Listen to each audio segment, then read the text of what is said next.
black mail-order bride, rejected for her color, until a millionaire farmer saw her as his perfect.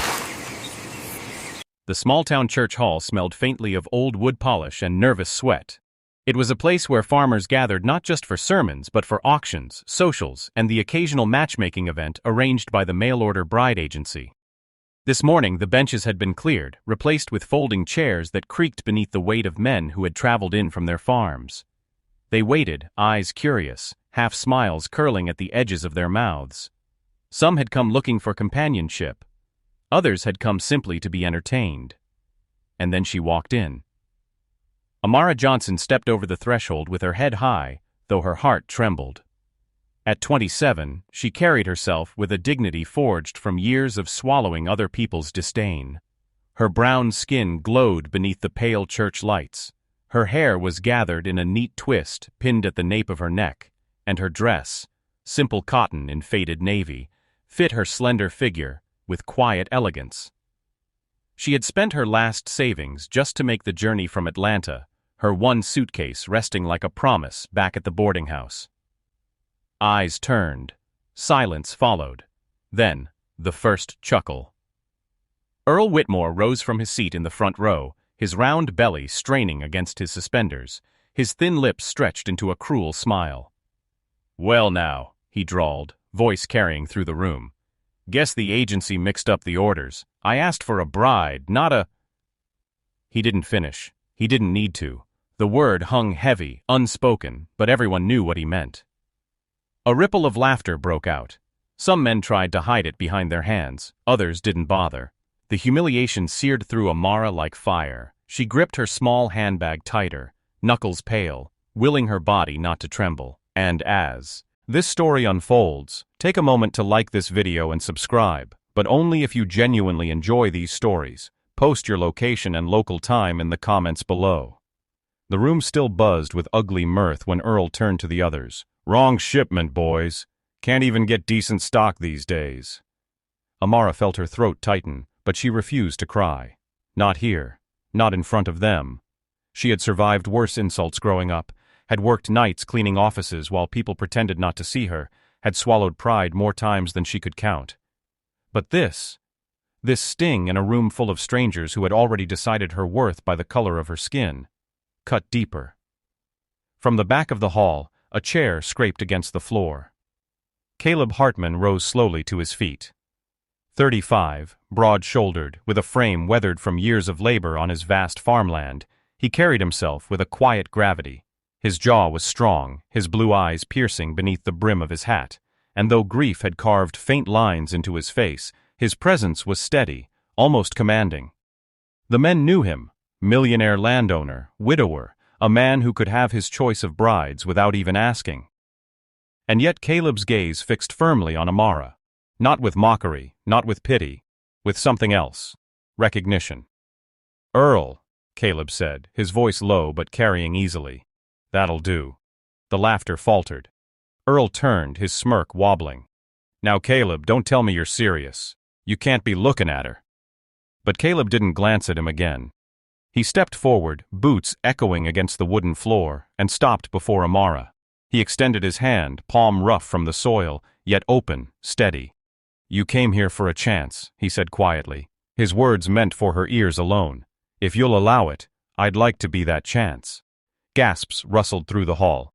Whispers flew, half in disbelief, half in scandal.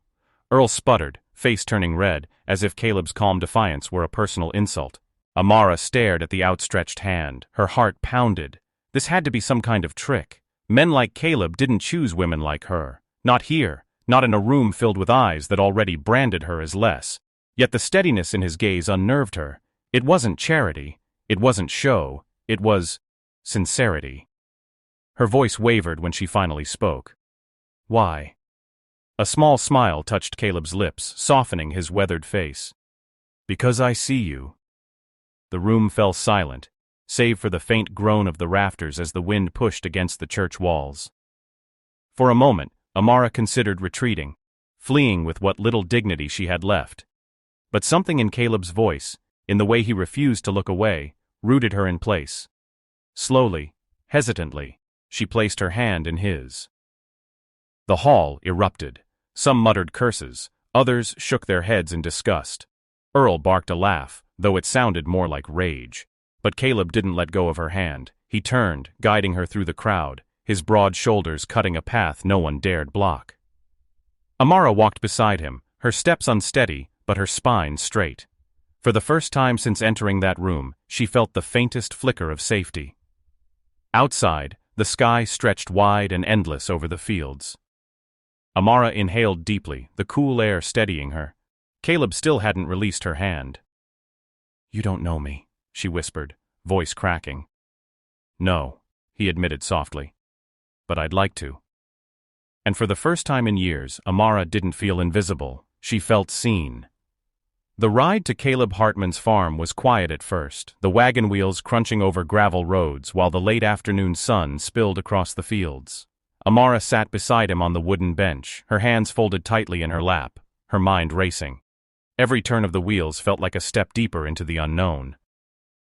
Caleb drove with steady hands, his posture up, right but relaxed. His hat shaded his face, but she could still see the sharp line of his jaw, the faint scar running just above his eyebrow, the calm focus in his eyes as if he were guiding more than horses. Amara glanced at him briefly, then away. She didn't trust it, not yet. Men had a way of smiling one way and meaning another. That hall full of jeers was still echoing in her chest. She wondered if this, too, would end in humiliation. Caleb seemed to sense her unease. After a long stretch of silence, he spoke. "You don't have to say yes to me, not tonight, not tomorrow. You don't owe me anything." His voice was low, even, but carried a firmness that caught her off guard. She looked at him sharply. "Then why step in? Why not let me walk away?" Caleb kept his eyes on the road. "Because no one should have spoken to you like that. Not in my town, not anywhere. And because—" He paused, adjusting the reins as the horses slowed. "Because I know what it's like to be looked at as less." The words startled her. A man like him, wealthy landowner, respected farmer, what could he know about being less? She studied him, but his face gave nothing away except sincerity. The wagon creaked to a stop at the crest of a hill. Below stretched acres of golden wheat swaying in the breeze, barns painted red and weathered with time, a large farmhouse standing strong at the heart of it all. Amara's breath caught. This was no ordinary farm. This was wealth, stability, roots planted deep into the soil. Caleb followed her gaze. "This is Hartman land. My father built it. I kept it alive. It can be a lonely place, but it's home." He finally turned to her, his blue eyes steady. "If you want to leave in the morning, I'll take you back myself. But if you'd rather stay, there's room for you here." Amara felt her throat tighten. No man had ever spoken to her like that. Not as a possession, not as charity, but as someone with choice. And yet, choice felt heavy. Trust was not something she could give easily. Inside the farmhouse, the air smelled faintly of cedar and bread. The furniture was sturdy, plain but well kept, the walls adorned with old family photographs. One in particular caught her eye, Caleb standing beside a woman with chestnut hair, her smile radiant, her hand resting on his arm. Amara froze. His wife. Caleb noticed her gaze. His expression softened, but his shoulders tensed. Her name was Margaret. She passed 5 years ago. Cancer. His voice carried no bitterness, only quiet grief. Since then, it's just been me and the land. Amara's chest ached with an odd mix of sympathy and unease. She knew what it meant to carry loss, though hers had come in different forms. Opportunities stolen, dignity stripped, years lost to other people's cruelty. She set her bag down by the doorway, unsure if she was intruding on a memory she could never compete with. That evening, Caleb showed her the guest room.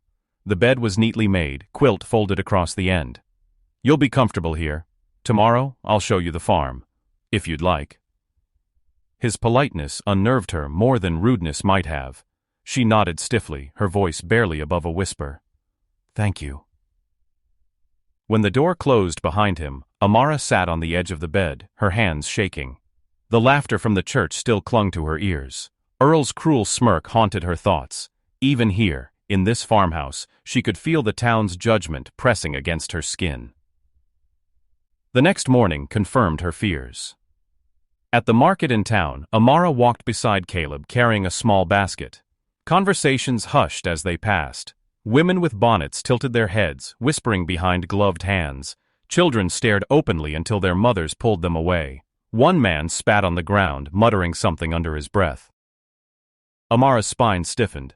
Her fingers clenched tighter around the basket handle. She wanted to see, shrink, to vanish into the earth. Caleb, however, walked tall, unfazed, his hand steady on the reins of the horse-drawn cart they had brought. At the bakery, Mrs. Pennington, an older woman with sharp eyes and lips pursed so tightly they seemed permanently sour, refused to take Amara's coin. She addressed Caleb directly, as if Amara weren't standing there. "Mr. Hartman, surely you don't intend to parade her around town? Think of your reputation. Your father would roll in his grave." Heat rose in Amara's cheeks, her heart pounding. Caleb's voice was calm, but steel-edged each word. "My father taught me to work the land and respect people who work as hard as it does.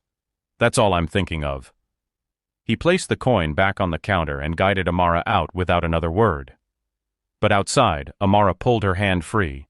Her voice shook with quiet fury.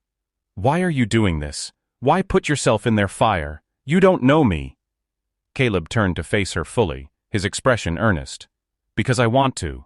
Because I see more in you than they ever will. You deserve more than what they gave you yesterday. And if you'll let me, I'll prove it." Her heart stumbled at his words. She wanted to believe him. She wanted desperately to feel safe in that belief. But trust was not a seed that bloomed overnight. It had to be nurtured, watered, proven. As they rode back to the farm, Amara stared at the horizon, golden fields rolling endlessly into the distance. For the first time since she had left Atlanta, she felt a strange pull in her chest, not quite belonging, but something close. She didn't answer him then. But the silence between them no longer felt like suspicion. It felt like the fragile beginning of something neither of them could yet name.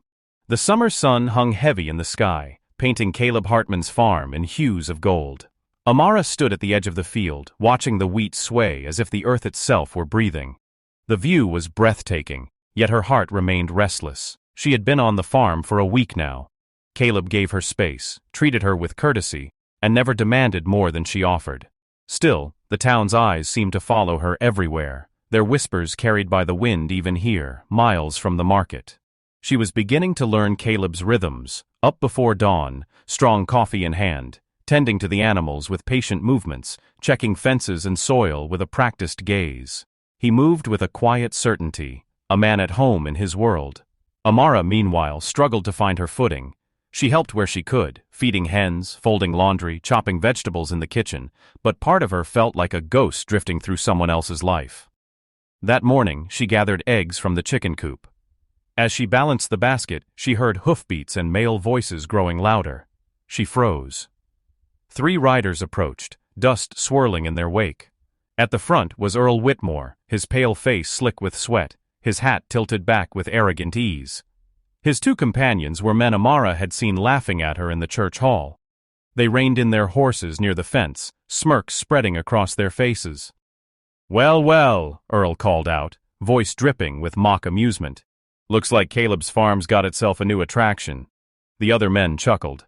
Amara's stomach tightened, but she refused to lower her gaze. She stood straighter, clutching the basket as though it were armor. Earl leaned forward in his saddle. "Tell me, sweetheart, how long you reckon before Caleb gets tired of you? See, men like him don't settle for women like you. It's just a matter of time before he realizes you don't fit here." Amara's grip tightened on the basket, knuckles white. "You should leave," she said quietly, steady though her heart pounded. The men laughed harder. Earl swung down from his horse, boots crunching against the dirt. He sauntered closer, hands hooked in his suspenders. "Feisty. I like that. But you'll learn soon enough. Out here, folks know their place.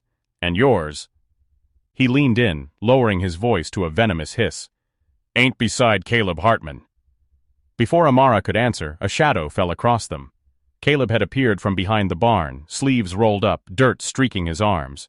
His eyes were cold, his stance unyielding.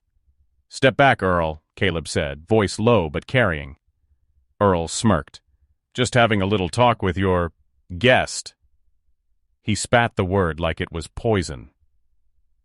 Caleb moved forward, his frame towering, each step deliberate.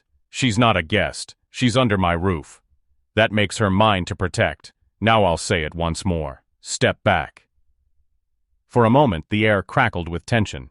Earl's smirk wavered, though he masked it with a scoff. Fine. But don't say I didn't warn you, Hartman. This town's got long memories. You think they'll stand behind you when you choose her? He jerked his thumb toward Amara, then spat in the dirt and climbed back onto his horse. The riders left in a storm of dust and bitter laughter. Amara's chest heaved, the eggs trembling in the basket. Caleb turned to her, his face softening. You all right? She nodded stiffly, though tears burned her eyes. I don't need saving, she said, voice sharp, though it trembled beneath the words. I know, Caleb answered quietly, but I'll never stand by while someone tries to tear you down. His words were simple, but the sincerity in his voice broke through her defenses. She turned away quickly, afraid he'd see the tears spilling over. That night at supper, Amara ate in silence. Caleb spoke little, respecting her mood, yet in the quiet of the house the weight of the day pressed down on her. She excused herself early, retreating to the guest room. Alone, she sat at the edge of the bed, her hands clasped tightly. Earl's words replayed in her mind. You don't fit here. The truth was, she feared he was right. She didn't belong, not in this town, not on this land, not beside a man like Caleb. She was an intruder in a world that would never accept her. And yet, Caleb's voice lingered too. She's under my roof, mine to protect. It had been so long since anyone had claimed her dignity aloud, without hesitation. She wanted to believe him, to lean into the safety he offered. But belief required trust, and trust was a bridge she wasn't ready to cross. The following days only deepened her conflict. In town, whispers grew louder.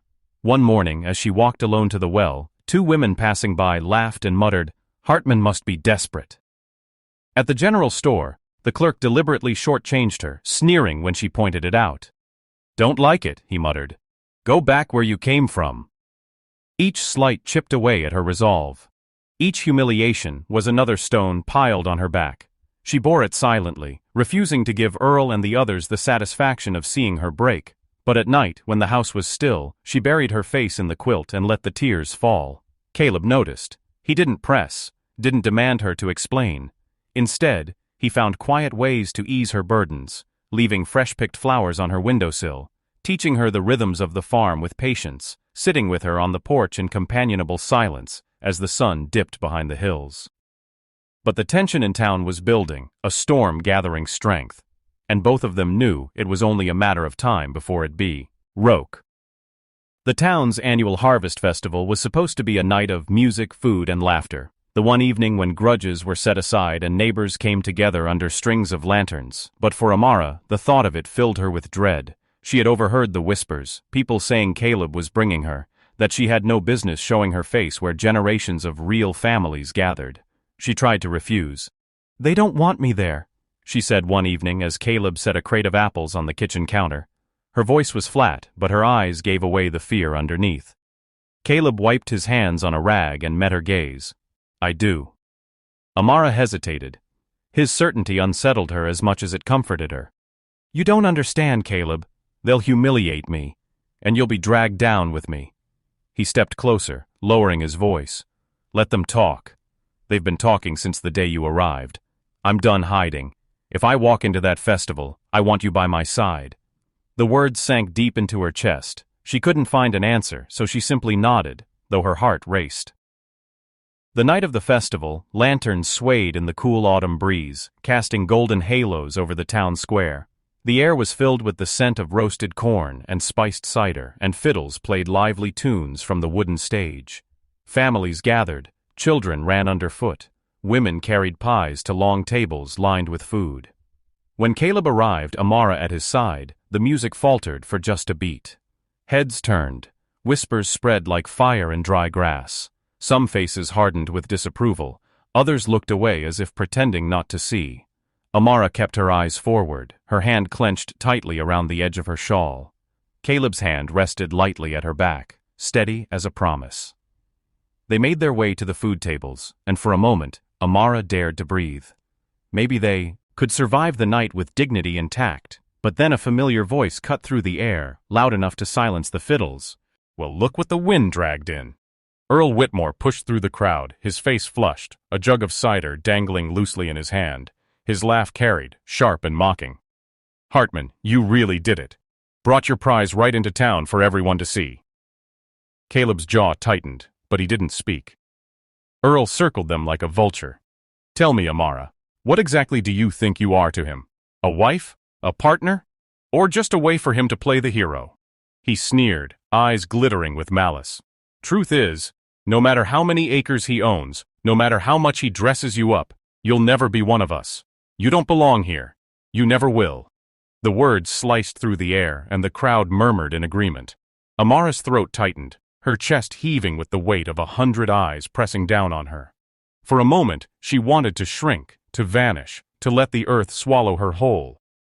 But something inside her broke open instead. She stepped forward, her voice trembling at first, then steadying as she spoke. "You think I don't know what you see when you look at me? You think I don't hear the whispers, the laughter, the names? I've heard it all my life, but here's the truth you don't want to face. Your cruelty says more about you than it ever will about me." The square went silent. Amara's eyes glistened in the lantern light, but her chin lifted high. "I may not look like you. I may not fit into the small box you've built for yourself, but I work, I endure, I love. And that makes me more a part of this land than your hatred ever will." Earl's face twisted, red with rage and shame. He barked a laugh, trying to mask the tremor in his voice. "You've got a sharp tongue, I'll give you that. But words won't change who you are." Caleb's voice thundered then, low and unshakable. "She's mine." The crowd stirred. Caleb stepped forward, standing shoulder to shoulder, there with Amara, his hand firm at her side. His voice carried across the square, louder than the fiddles, louder than the whispers. "She's mine, not as property, not as charity, but as the woman I choose, and I'll stand beside her against every last one of you if I have to." Gasps rippled through the crowd. A child tugged at his mother's sleeve. The fiddler's bow hovered above the strings, frozen mid-note. Earl sneered, his bravado faltering. "You'll regret this, Hartman, mark my words." But Caleb's eyes burned with fury, his voice steel. "No, Earl.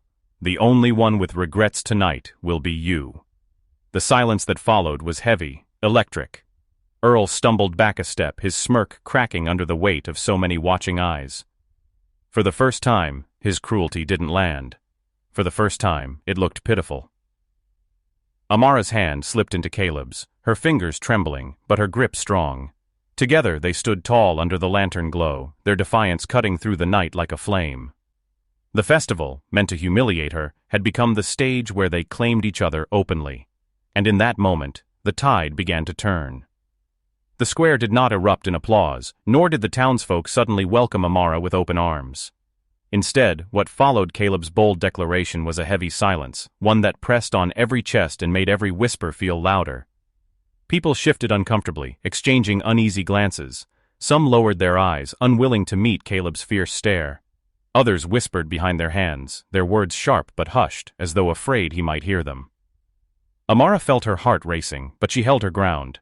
Caleb's hand remained wrapped firmly around hers, an anchor against the storm of judgment surrounding them. His presence steadied her, though she could still feel the sting of Earl's words echoing in her bones. Earl, red-faced, and shaking with anger, spat at the dirt between them. "You think this is over, Hartman? You think you can parade her around and not pay the price?" Caleb didn't flinch. "You've already shown this town who you are, Earl, and it's not a man worth following." The words hit their mark. Earl's smirk faltered, his bravado cracking, as he noticed the way some of the townsfolk avoided his gaze. He cursed under his breath and stormed away, his companions scrambling after him. The air loosened a little, though the tension lingered. The fiddler cleared his throat, uncertain, before drawing his bow across the strings again. Music returned, tentative at first, then stronger as people tried to carry on with the festival. But nothing was the same.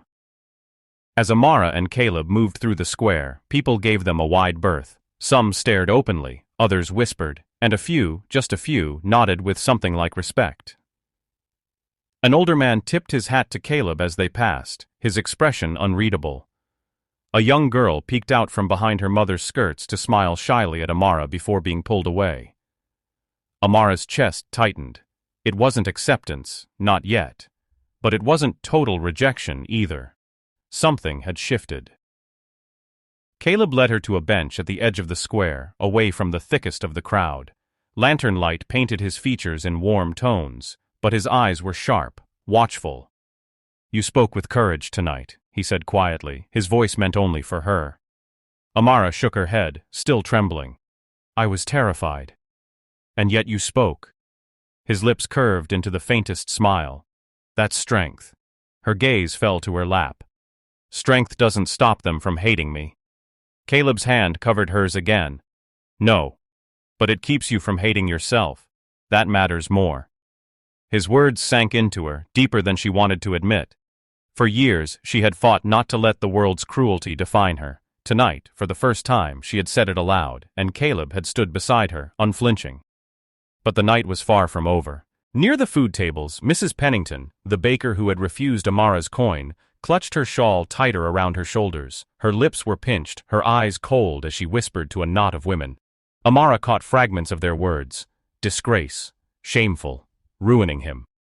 Further off, a group of men spoke in low tones, glancing often at Caleb. One muttered, "He'll lose everything." Another shook his head. "No woman is worth it." The weight of their stares pressed down like a storm cloud, but Caleb didn't bend. He guided Amara to the cider table, poured her a cup with steady hands, and held it out to her as though daring anyone to challenge them. Some did.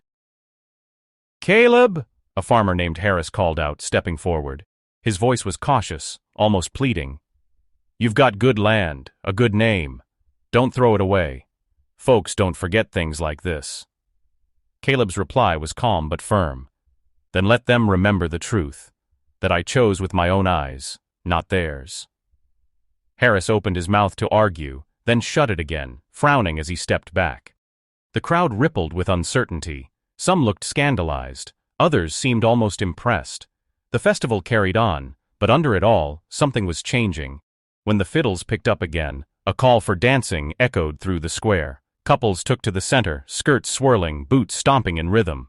Caleb turned to Amara, offering his hand. Her breath caught. "Here? In front of them?" "Especially in front of them," he said softly. She hesitated, fear clashing with the strange warmth rising in her chest. But then she placed her hand in his, and he led her into the circle. The fiddles played, the crowd clapped, and for a few minutes Amara forgot the stares. Caleb's hand was firm at her waist, his movements steady and sure as he guided her through the steps. Her laughter, light, breathless, unguarded, rose into the night air. And though some turned away in disgust, others watched with something softer in their eyes. When the song ended, applause rang out, not for them specifically, but for the dance itself. Yet, in the scattered claps and faint smiles, Amara caught a glimpse of something she hadn't dared hope for. Possibility. Later, as the lanterns burned low and families began to drift home, Caleb and Amara stood at the edge of the square, the cool night settling around them. "You stood tall tonight," Caleb said. Amara looked up at him, her heart pounding with unspoken words. "So did you." They stood in silence for a moment, the world hushed around them. And though the battle was far from over, something undeniable had been planted in the soil of that night. Not just defiance, not just survival, but the beginning of belonging. The days following the festival were restless ones. The Hartman farm seemed unchanged on the surface, the wheat still rippled in the breeze, the cows still bellowed at sunrise, and Caleb still rose before dawn to mend fences and walk the fields. But beneath that steady rhythm, both he and Amara could feel the shift.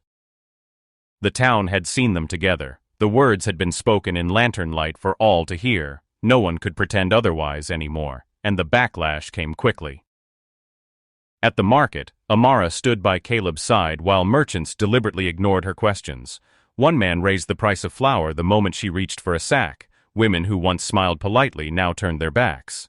The Pennington bakery stopped serving Caleb altogether. Even children, parroting what they heard at home, sang cruel rhymes as she walked past.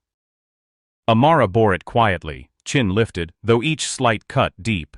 Caleb, however, grew less patient. His temper, usually contained, flashed hotter with every insult. One afternoon, when a shopkeeper refused to take Amara's coin, Caleb slammed his fist against the counter hard enough to rattle the jars. "You'll take her! Money same as mine," he growled, his eyes blazing.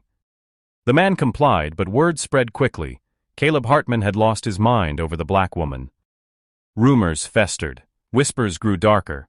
Some claimed Caleb's crops would sour. Others muttered about banding together to remind him of his place. The hostility thickened like a storm cloud, and though Amara tried to remain strong, the weight pressed heavier each day. One evening after supper, Caleb found her sitting on the porch steps, her shawl wrapped tightly around her shoulders.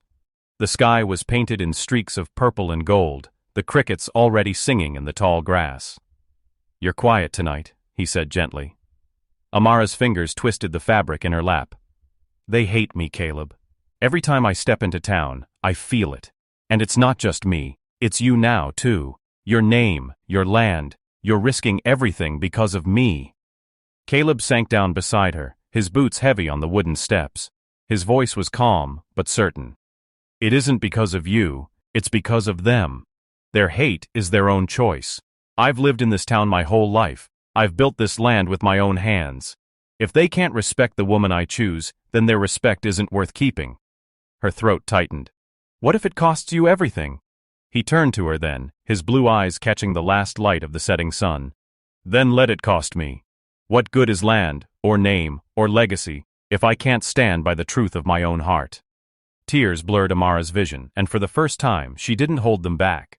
She let them fall, silent but steady, as Caleb reached for her hand. The storm finally broke at the Sunday service. The church, packed with families in their best clothes, smelled of dust and hymnals. Amara sat beside Caleb, her posture straight, though every eye in the room seemed to bore into her. The preacher droned on, but whisper, as stirred like restless bees. Halfway through, Earl Whitmore rose from his pew, his voice slicing through the sermon. "Pastor, forgive me, but I can't keep quiet any longer." The preacher faltered, uncertain. Earl turned, addressing the congregation with righteous indignation. "This town has standards. This community has a way of life. And I'll be damned if I sit here and watch Caleb Hartman throw it all away for this." He thrust a finger toward Amara, his face twisted with disdain. Gasps rippled through the room. Some nodded, murmuring agreement. Others shifted uncomfortably, caught between fear and shame. Amara's chest constricted, her breath coming shallow. She wanted to shrink, to disappear. But Caleb stood. His voice boomed through the church, low but commanding. "That's enough, Earl." Earl sneered. "No, Caleb, it ain't enough. You may own half the farmland in this county, but that don't mean you can change the blood in our veins or the order God set." The preacher raised a hand weakly.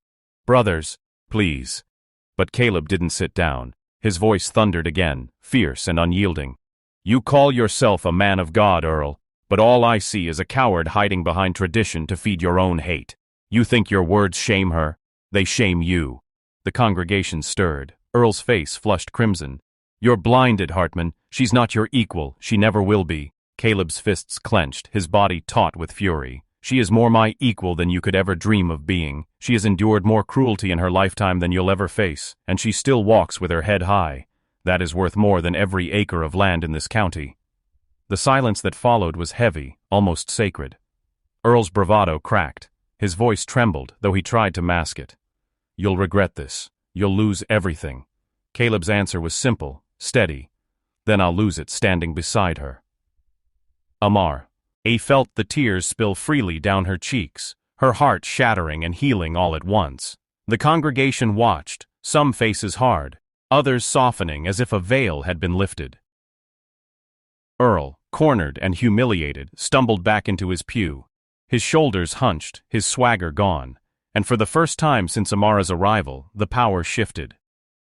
The whispers that followed weren't just cruel, they were questioning. Doubt had seeped into the cracks, and in that church, beneath the weight of Caleb's words, the town began to see Earl not as a leader of their prejudice, but as a man exposed for his bitterness. When the service ended, a few women hurried past without a word. But an old farmer lingered long enough to tip his hat to Amara. A young mother offered a tight but genuine smile. Small gestures, fragile but real. They weren't acceptance yet, but they were something closer than hatred. And for Amara, that was the beginning of a new kind of hope. The morning after the church confrontation, the farm felt different. The same birds sang from the oak trees, the same dew clung to the blades of grass, But Amara noticed how Caleb's shoulders seemed looser, how the air between them carried less of the heaviness that had haunted them for weeks. Something had broken in town the night before, not completely, but enough to let the light in. Life didn't suddenly become easy. There were still cold stares, still whispers. Some folks continued to cross the street when Amara walked by, but others lingered, hesitated, and slowly began to change. It started with small acts. Mrs. Calloway, the widow who sold eggs near the mill, offered Amara a dozen one morning. "For your hens," she said softly, though her eyes darted nervously, as if afraid someone might notice her kindness. Then young Thomas, the baker's apprentice, shyly slipped an extra roll into the paper bag Caleb purchased each week. He couldn't quite meet Amara's gaze, but the gesture spoke louder than words. And on market day, when a group of boys mocked her with cruel songs, it was the old blacksmith, grizzled with soot on his cheeks, who barked at them to hush. "Show some respect," he said, his hammer-sized hands tightening into fists until the boys scattered. Each act was a crack in the wall that had stood so high against her. Each one made the days less lonely. But the true shift came weeks later, during the county harvest festival, the same event where Amara had once been humiliated. This time, Caleb urged her to come again. "You don't have to prove anything to them," he said gently, as she hesitated by the doorway, smoothing her dress nervously. Her voice was low. "And if they jeer again? Then let them." He took her hand. "I'll be standing beside you, same as before." So she went. The fairground brimmed with music and laughter, the air heavy with the smell of roasted corn and spiced cider. Children darted between booths, ribbons fluttered in the breeze, and the sun painted everything gold. Eyes turned the moment they saw her. A ripple of silence passed through the crowd. But Caleb walked tall, Amara steady at his side. Earl Whitmore was there too, leaning against a wagon, his pride still wounded from the church. His glare burned hotter than the August sun, but when he opened his mouth to sneer, no one laughed. No one joined in. People glanced away, ashamed of the spectacle he had made of himself weeks earlier. His power had withered. Amara felt the tension in her chest ease just slightly. The turning point came when the fiddlers struck up a lively tune. Couples gathered in the open square, skirts swirling, boots stomping in rhythm. Caleb extended his hand toward her, his smile soft. "Dance with me," her breath caught. "In front of everyone?" Especially in front of everyone. For a moment fear pressed at her ribs. But then she looked at him, his steady gaze, his unwavering hand, and something inside her shifted. She placed her palm in his, letting him lead her into the square. The music swelled, and they began to dance. Caleb's movements were sure and graceful despite his broad frame, and Amara followed, her dress flowing like water. At first the stares seared her skin, but then she heard laughter, not mocking, but genuine. Someone clapped in rhythm. Then another joined in, and slowly, miraculously, the crowd began to cheer. A child ran to the edge of the square, clapping with delight. An older woman smiled through tears, her hands pressed to her chest. Even those who had once sneered now watched with quiet awe. Earl spat into the dirt and stormed off, his shoulders hunched, but no one followed him. His voice had lost its grip on the town. Amara and Caleb danced until the music ended, breathless and radiant.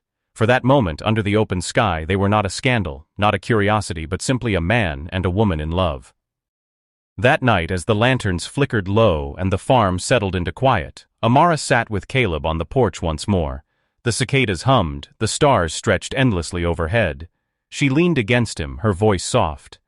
"Do you ever regret it? Choosing me when it would have been so much easier to choose someone else?" He turned to her, brushing a curl from her cheek. "Never once, and I never will." Her eyes brimmed, but this time the tears were not from pain. They were from joy, from gratitude, from a heart that finally, after so long, felt seen. She whispered, "You gave me more than a home, Caleb. You gave me a place in this world." He kissed her forehead, holding her close. "No, Amara, you gave this farm a soul it never had before." In the months that followed, life was still imperfect. Prejudice lingered in corners, as stubborn as weeds, but the town had shifted. A few neighbors began to greet Amara by name. Others offered help during harvest. The cruelest voices faded into irrelevance, drowned out by a community slowly, painfully, choosing to grow. And through it all, Amara found herself smiling more, laughing freely, planting gardens that bloomed in vibrant colors across the Hartman fields. For the first time in her life, she felt not just like someone's burden or stranger, but like a woman loved openly, proudly, without shame. The injustice of her rejection had once defined her, but now, standing tall beside the man who had seen her worth from the start, she realized her story was no longer one of humiliation. It was one of triumph. And the town would never forget the night Caleb Hartman, the millionaire farmer, showed them that dignity and love could silence even the loudest hatred.